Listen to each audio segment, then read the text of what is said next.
irraanfadha waan ati naa goote atamittiin an irraanfadha imaati naa oolte atamittiin an irraanfadha iddoo ati na gaafte iddoo gadi bu'aa galeessa fuutee iddoo na gaafte hin irraanfatamu hin irraanfatamu hin irraanfatamu hin irraanfatamu hin irraanfatamu hin irraanfatamu waan ati naa goote hin irraanfatamu iddoo ati na gaafte hin irraanfatamu wolumaa naafsi gidduu hin irraanfatamu hin ati naan jette hin irraanfatamu oda koonaa duute hin irraanfatamu du'a na oolchite hin irraanfatamu kanaafan jaalladhe wanne korra yesuusin kana maalan jedha guddaan jaalladha maalan jedha hin faarfadha maalan jedha guddaan jaalladha no maalan jedha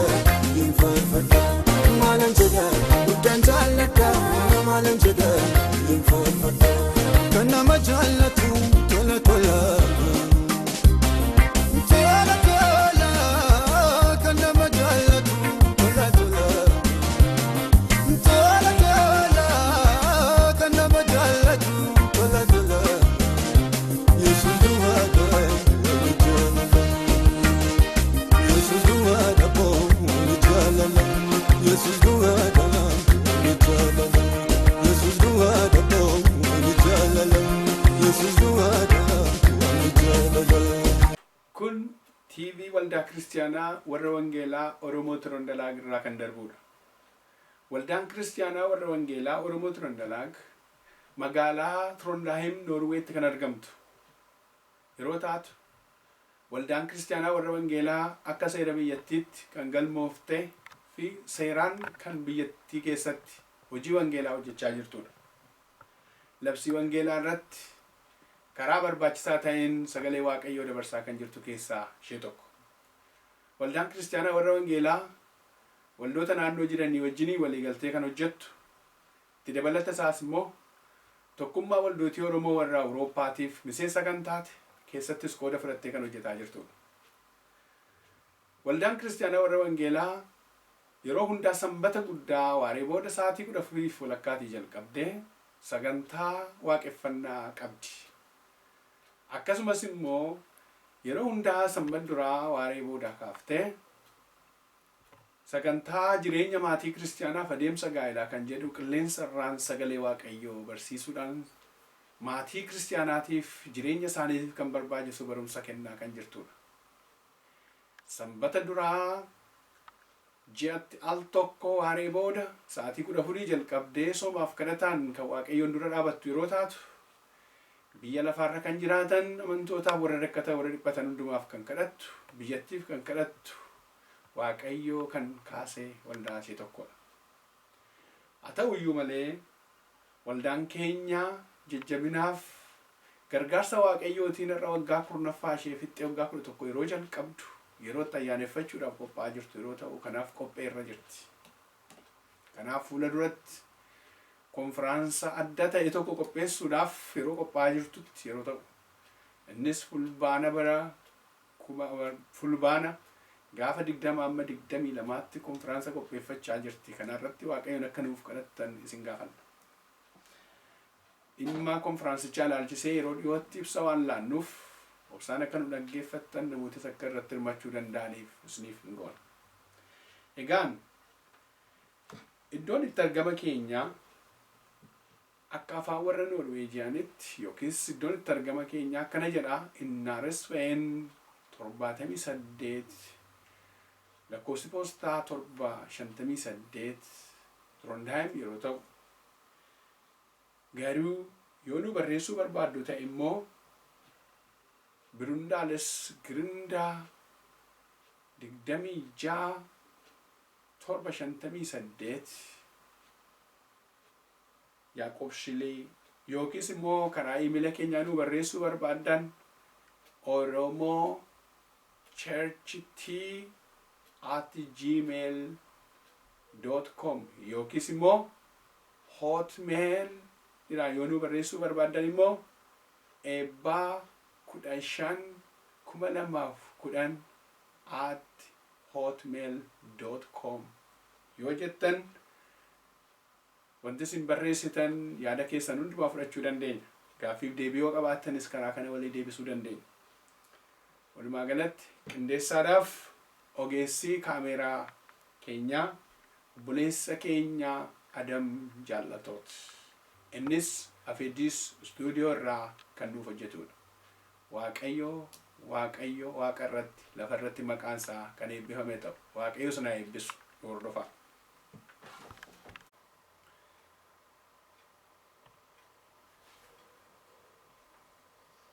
Waaqayyotti kan jaallatamtan saba Waaqayyoo nagaan Waaqayyoo abbaa isiniif haa ta'u. Akkam jirtu fayyaa keessanii Gooftaa Yesuusiif galanni bara baraan haa ta'u. Waaqayyo inni yeroof iddoo namaaf kennu, Waaqayyo inni bara namaaf kennu maqaan isaa kan eebbifame haa ta'u. Guyyaa har'aa fuula keessan duratti dhiyaadhee ulfina Waaqayyootiif yeroo Waaqayyo naa kenne keessatti waa'ee jireenya maatii dubbachuun barbaada. Kana maaliif dubbattee naan jechuu dandeessu, garuu ani Waaqayyoo mul'ata kana waan naa kenneefan jireenya maatii kiristiyaanaaf adeemsa gaa'elaa kan jedhu mata duree kana jalatti sagalee Waaqayyoon saba hundumaaf gurra akka bu'uuf Waaqayyo keessa koo kan kaa'e dubbachuun barbaada. Inni fayyaa namaaf kennu Waaqayyo maqaan isaa eebbifamu akka kana dubbannuufis kan yeroo nuu kenne Waaqayyo. Kanaaf amma sagantaa kana jalqabuu koo dura mataa keenya gadi qabannee ana wajjiniin Waaqayyoon akka kadhattanii isin gaafadha. Waaqa irratti lafa irratti ulfinniif kabaji bara baraan siif haa ta'u. Yaa Waaqa Abrahaam, yaa Waaqa Yisihaaq, yaa Waaqa Yaaqoob, Waaqa fayyaaf nagaa namaa laattu, Waaqa bara namaaf laattu, Waaqa jireenya namaaf laattu, Waaqa karaa hundumaa gargaartee gargaaretti nama dabarsitu galanniif oqubaan siif haa ta'u. Har'a yaa Waaqayyoo fayyaa qabnurra dhaabannee, nagaa qabnurra dhaabannee, yeroo qabnurra dhaabannee, fuula kee duratti argamnee ulfina keetiif yaa Waaqayyo kan ta'u jireenya namaa kan ittiin ijaaruu danda'u dubbii kee sagalee keetii wal barsiisuudhaaf yaa Waaqayyo anis immoo saba kanatti akkan kana dubbadhuuf fuula kee dura na dhaabdeetta galanni siif haa ta'u. Yaa Waaqayyo kan dubbatu si duwwaadha, kan dhaga'u saba keetii, dubbattee immoo kan dhageessu yaa Waaqayyo maqaa Yesuusiin laphee fudhatuuf yaa Waaqayyo garaa hubatu yaada fudhatu akka ati nuu laattu jaalala kee fedha kee haa ta'u. Dubbiin kun yaa Waaqayyo keessa namaa galee laphee namaa yaa Waaqayyo jijjiiruu akka danda'u, bultiin yaa Waaqayyo raafamaa jiru akka inni dhaabachuu danda'u, jireenyi nama badee deebi'ee akka dhaabachuu danda'u maqaa Gooftaa Yesuusiin sin kadhadha. Hafuura qulqulluu har'aa kaasee yaa Waaqayyo yeroo kanaa kaasee ammaa kaasee ulfinni kee mul'atee yaa Waaqayyo mana nama hundumaatti akka inni ol galu. Bara jiraannuuf haala jiraannu hundumaa keessatti yaa Waaqayyo nagaan kee bu'ee nagaan saba keetiif ta'ee namni hundumtuu nagaa qabaatee akka jiraatu. Yaa Waaqayyo sagalee kanaan immoo namni jijjiirama akka argatu jaalala kee fedha kee haa ta'u. Kana gootaam galanni siif haa ta'u. Ulfaadhu Gooftaa ani dadhabaan garbichi kee dura kee dhufeera. Anis yaa Waaqayyo sirraa kan hin dhaga'uun dubbadhaati natti dubbadhu. Jireenya kootiif kana funaa godhu. Kana waan gootuuf si haa galatu. Maqaa Gooftaa keenya maqaa Yesuus Kiristoos jaalatamaan. Ameen. Eeyyeegaa Waaqayyoof galanna ta'uu asirratti akkuma nama dubbachuu barbaade mata duree jireenya maatii kiristiyaanaaf adeemsa gaa'elaa jedhu jalattan sagalee kana dubbachuu barbaada. Kana dubbachuu koo dura waa'ee kana ilaalchisee kitaaba tokko barreesseera.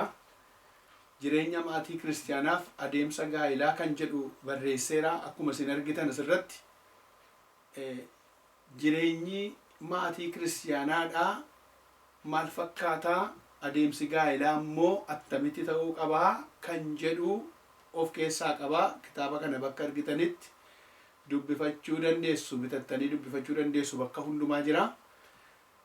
Akkuma ilaaltan suuraa isaarraas waa baay'ee argachuu dandeessu. Kun namni wal gargaaruuf, wal hubachuuf, wal danda'uu keessaa akka inni qabu argina. Macaafa kana yoo argattan dubbifachuu dandeessu. An kanumaan wal qabsiisee caalmaanumatti biyya ambaana keessa kan jiraannu sagalee Waaqayyoo waa'ee bultii, waa'ee jireenya maatii irratti maal dubbataa. Kanaafuu namni attamitti wal sirreessaa, attamitti mana isaa dhaabbachuu danda'a, attamitti mana isaa eeguu danda'a, attamitti bultii isaa eeguu danda'a isa jedhu dubbachuudhaafan sagalee kana fudhadhee dhufe. Kanaaf mata duree dhumti isaayyuu jireenya maatii kiristiyaanaaf adeemsa gaa'elaa jedha. Egaan maatii jechuun maal jechuudha yoo jenne ilaalle, maatiin ni jedhu kun maatiin waan ulfina qabuudha. Maatiin kan kabaja qabuudha. maatiin kan ilaalcha qabuudha. Maatiin kan guddachaa adeemuudha. Maatiin kan mul'ataa adeemuudha. Maatiin kan kabajamaa adeemuudha. Namni maatii qabu akka warra kaanii miti. Maatiin maatiidha. Maatiin kan jedhamu immoo maatiin gaa'ela irraa madda. Gaa'ela immoo kan uume waaqayyoodha. Gaa'ellis immoo bakki inni itti uumame iddoof yeroo qaba. Gaa'ela kana immoo kan jaallatee godhe waaqayyo. Waan waaqayyo jaallatee uume ittiin fuula duratti eebba dhala saba namoota isaa dabarsuu barbaade kan inni ittiin dhiyeesse ergaa qaba. Kanaaf iyyuu waa'ee gaa'elaa seera uumamaa boqonnaa 2 irratti argachuu dandeenya. Boqonnaa 2 lakkoofsa 21 hamma 24-25 tti dubbifachuu dandeessu. Waaqayyotu uume, waaqayyotu jalqabe gaa'ela kana. Namni ofuma isaatii hin uummanne, lafumaa ka'ee hin jalqabne. Jaallatee godhe waaqayyo karaa ittiin nama baay'isuuf, karaa ittiin saba isaa babal'isuuf, karaa ittiin eebba isaa dhangalaasu waan barbaade waaqayyo gaa'ela kana Eden Gannat keessatti kana godhe. Akkuma nama sagalee ammaa dubbadhe irratti yoo iddoo sana dubbise waaqayyo gooftaatu jalqaba namicha rafee akka hin wallaalu godhee jedha. Namichi inni jedhamu kuni Addaam nama jedhamu, nama waaqayyo jalqaba dhoqqee irraa uume akka bifa isaatti akka fakkeenya isaatiitti san uume jechuudha. Namichis immoo rafee akka hin wallaalu godhee lafa inni rafee jirutti lafee cinaacha isaa keessaa tokko fuudheeti iddoo isaatti immoo foon guutee jedha sagaleen waaqayyo. Waaqayyo gooftaan lafee cinaacha isaa isa namicha keessaa fuudhe sana immoo dubartii tolcheeti gara namichaatti geesse jedha. Waaqayyotu tolchee gara namichaatti geesse, gara Addaam nama isa dhoqqee irraa uumame, isa bifa waaqayyoon uumame, isa fakkeenya waaqayyoon uumame, isa waaqayyoon dhaga'u, isa waaqayyo jaallatee godhe sanatti isa cinaacha isaa keessaa fuudheeti waaqayyo dubartii godhee gara isaatti geesse jedhe. Namichi yeroo kana argutti namichis amma reefuu ta'ee jedhee dubbate. Isheen kuni jedhe, isheen kuni lafeen ishee lafee koo keessaa, foon ishees foon koorraa fuudhame jedhee dubbate. Isheen kun namatti waan dhalatteefi, isheen kun nama fakkaatti wanta ta'eefi, isheen kun namee haa jedhamtu jedhe. Nama dhibaa. Kanaaf iyyuu Addaam namni jalqabaa sun akka inni jedhetti ilaallu namni kun na fakkaatti, namni kun anarraa dhalatte, namni kun anarraa citte, namni kun kan kooti, namni kun na fakkaatti. Kanaaf iyyuu anoo dura kophaan ture, amma immoo isheen na fakkaatti jedhee yeroo inni simatu argina. Kanaaf namni dhiirri abbaa isaaf haadha isaa hin dhiisa, haadha manaa isaatti illee hin maxxana jedhee dubbata. Isaan lachan iyyuu foon tokko hin ta'u. Ilaalaa dhaggeeffadhaa. Kanaafis dhiirri abbaa isaaf haadha isaa hin dhiisa, haadha manaa isaatti illee hin maxxana. Isaan lachan iyyuu foon tokko hin ta'u.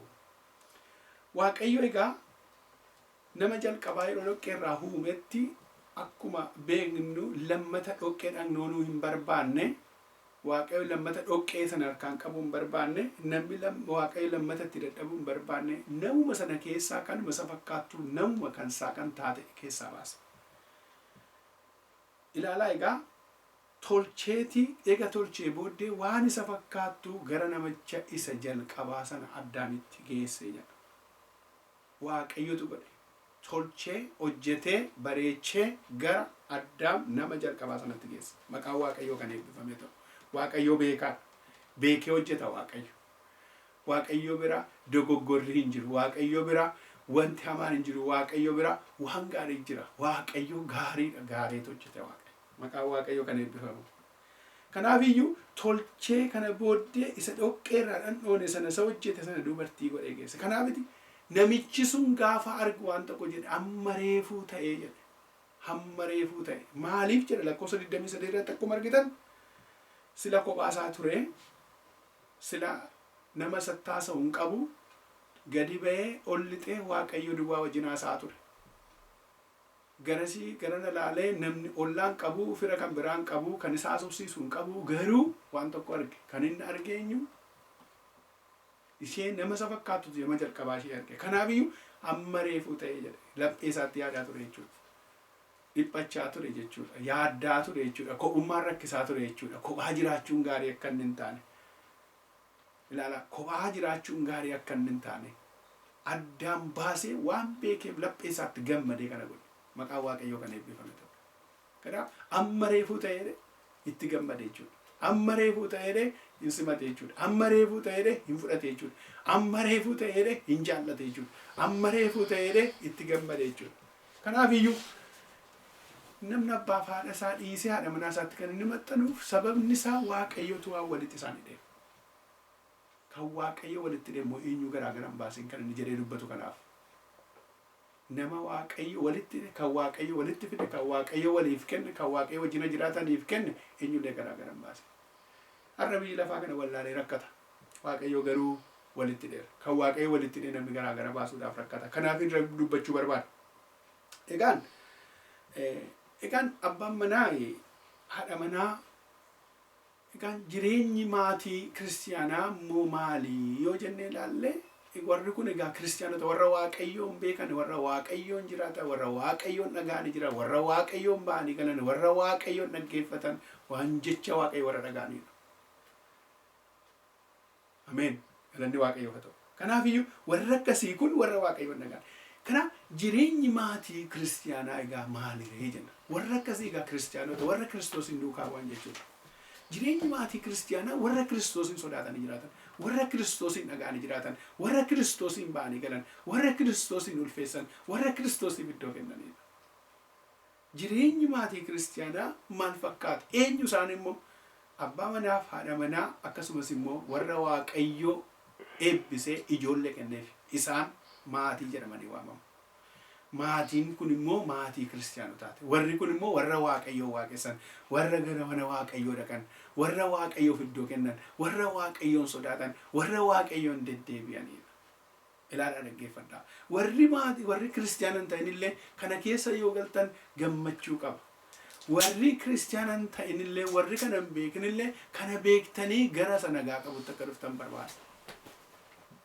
Kanaaf iyyuu waaqayyo gooftaan beekee godha jechuudha. Namni abbaa isaaf haadha isaa hin dhiisaa haadha manaa isaatti hin maxxana yeroo jedhu isaan foon tokko jechuudha karaa biraatiin. Isaan foon tokko malee lama mitiidha. Waaqayyotu walitti isaan hidhe jechuudha. Eenyullee gargar hin baasin jedha. Namni foon tokko ta'ee waliin saalfatu. Namni foon tokko ta'ee waliin sodaatu. Namni foon tokko ta'ee waliin jibbu. Namni foon tokko ta'ee waliin ceengamu. Namni foon tokko ta'ee waliin tuffatu. Namni foon tokko ta'ee waliin dhiibu. Kanaaf foon tokko namni foon tokko ta'e jireenya gaarii walii wajjin jiraata jechuudha. Wal dhaga'ee jiraata jechuudha. Egaa isaan kun maal jedhamu? Maatii jedhamanii waamamu. Warra akkasii kun maatii waaqayyoon sodaatan jechuudha. Amma kan inni dubbachuu barbaadu warra waaqayyoon sodaate maatii isaatiif iddoo kennuu barbaadu. Warra waaqayyoon sodaate maatii isaa geggeessuu barbaadu. Warra waaqayyoon sodaate maatii isaa jiraachisuu barbaadu. Warra waaqayyoon sodaate maatii isaatiif kabaja kennuu barbaadu.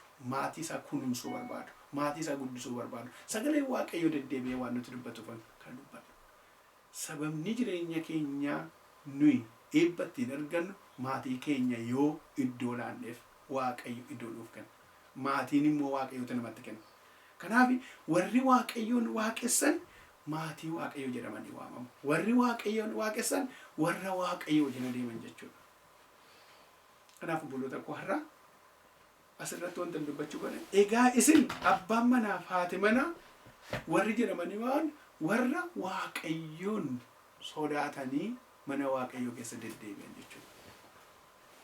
Kanaaf anamma yeroon kitaaba kana barreesse jireenya waggaa yeroo kitaaba kana barreessine waggaa 22 jechaan ture. Har'a gara waggaa 23 ol darbineerra waaqayyo anaaf haadha manaa koo yeroo walii wajjin jiraataa turre waggoota 23 darbarsine keessatti akkamittiin akka jiraataa turre, akkamitti walii obsaa akka turre, akkamitti akka wal danda'a turre, akkamitti akka walii gargaaraa turre muuxannoo ofirraa qabnu irraa fudheetan barreesse. Kun tarii isin gargaaruu danda'a ta'a.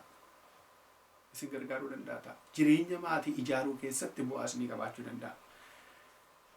Yoo maatiin ofii immoo nama jalaa jeeqame rakkina waan qabuufi yoo kana dubbiftan tarii isin dhaabuu danda'a. Kanaaf warri waaqayyoon sodaatan waaqayyoon jiraatu maatii waaqayyoo jedhamanii waamamu. Maqaan waaqayyoo kan eebbifame haa ta'u. Har'a egaamee kutaa tokkoffaasaa asuma irratti dhaabaa. Kutaa lammaffaa irratti maatiin kiristiyaanaa warra jedhaman warra kam isaan akkamittiin beekamu, akkamittiin madaaluu dandeenya maatii kiristiyaanaati kan jennu addaan baafnee ilaaluu dandeenya kan jedhu kutaa lammaffaa irratti deebinee yoo argina. Har'a waan na dhaggeeffattaniif guddaan isin galateeffadha. Waaqayyo ayyaana kana keessatti isin haa eegu. Maqaa gooftaa Yesuus Kiristoosiin eebbifamaa. Ameen.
kana booddee boqotu.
Jesus